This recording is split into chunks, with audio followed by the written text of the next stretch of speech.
Hi everyone. So here we are, another day, another book read for you, Rome and Calvin and Easton and Raylan and Kaya and Mila and Vivian and Blue and Dominic and so many people that I don't know your names. I really hope you're enjoying these readings. I am. Like I said before, I just really enjoy reading stories. I just visualize that you're with me, and we're all experiencing this story together. So find a comfortable place to relax and listen and let your imagination go wild. What's Under My Bed by James Stevenson. Thank you, Mountain Yard, Play Mountain. James Stevenson's What's Under My Bed. Time for bed, said Grandpa. I hope that story wasn't too scary for you. Oh no, said Marianne. Not for us, said Louis. Sleep well, said Grandpa. Would you leave the door open a little, said Marianne. Or a lot, said Louis. Certainly, said Grandpa. Good night. I didn't believe that story, did you? Said Marianne. Of course not, said Louis, especially the monster part. And the screaming part, said Marianne. Do you hear something? Asked Marianne a few minutes later. Like what? Said Louis. Like something coming up the stairs? Said Marianne. It's nothing, said Louis. Look at that shadow on the wall, said Marianne. Here it comes. It's getting bigger, said Louis, and the door opened wide. And it was only Leonard, wagging his tail.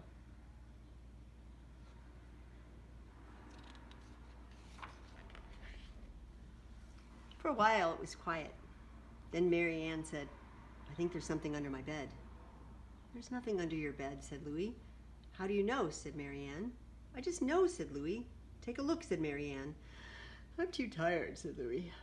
I'll bet you're afraid to put your feet over the edge, said Marianne. No, I'm not, said Louis. He started to get out of bed.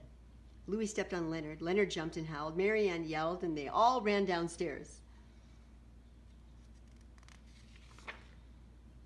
Well, hello, said Grandpa. What seems to be the trouble? Something was under our bed, said Marianne. Oh, is that so? Said Grandpa.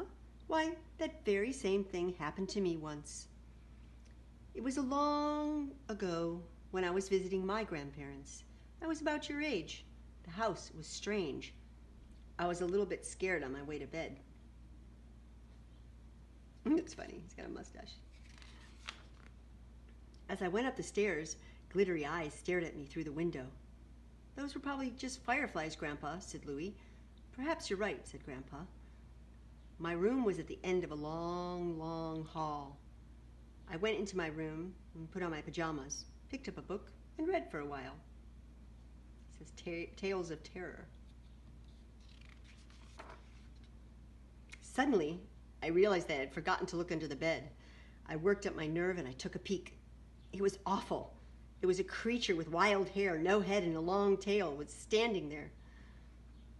But Grandpa, said Marianne, wasn't that your shoes and your bathrobe and your hairbrush? Just where you had left them?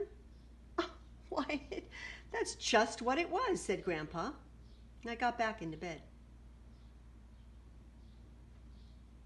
Into the shadow. Then I heard some horrible sounds. Little creatures on stilts.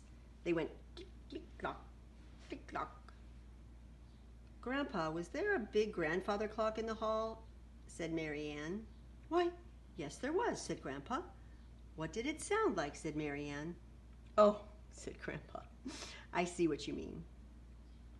I closed my eyes and a huge, terrible bird flew in and I could feel its feathers on my face. Probably not a big bird, Grandpa, said Louis. No, said Grandpa. Then what could it have been? A few moths, said Louis. Just what it was, said Grandpa.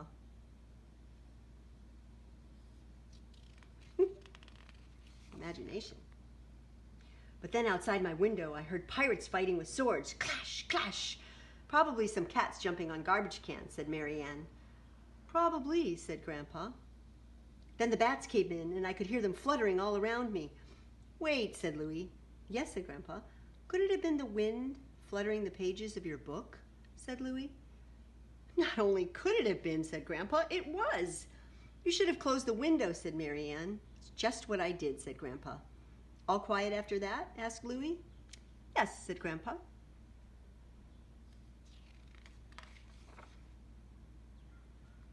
Until the ghosts started wailing and moaning. You should have shut the window tighter, said Mary Ann. Right you are, said Grandpa. I got up and shut the window tighter. Safe at last, huh? Said Louie. Well, I thought so, said Grandpa. But then I heard the skeletons climbing up the side of my house. Their bones were creaking as they climbed. Were you scared, Grandpa? Said Mary Ann. Indeed I was, said Grandpa. You shouldn't have been, said Mary Ann. It was the branches of the tree creaking in the wind. How did you know? Said Grandpa. Well, it was getting hot, so I foolishly opened the window again. Not a good idea, said Louie. No, said Grandpa. The light blew out. Were you scared in the dark, Grandpa? Said Mary Ann. Well, just until I got used to it, said Grandpa. Then you felt better, said Louie. No, worse, said Grandpa. Then I could see what was coming in the window. Such as, said Mary Ann. Said Grandpa. Goblins and witches and spiders and giants and monsters and dragons, slithers and creepers, leeches that wriggled and wretches that giggled, peaches that screeched, creatures that reached and pinched and poked, nibbled and dribbled, snapped and stomped and squished. My gosh! Scratchers and catchers and growlers and howlers, things that were smelly or shaky like jelly. Suddenly they all started chasing me and I ran out the door. My gosh, his imagination. I could hear something coming after me and I ran from one room to another and down the halls and I ran upstairs and down and finally I stopped to rest and I looked behind me. Nothing was there. So, you were safe and sound, Grandpa? No, that's when they grabbed me. Oh, what? What seems to be the trouble, lad? We heard you running around. Why, it was only my grandma and grandpa. They thought maybe I was hungry. They gave me a big bowl of strawberry ice cream. I felt much better. Do you have any ice cream, Grandpa? Wouldn't hurt to take a look. The end. What's under my bed? Oh, wow.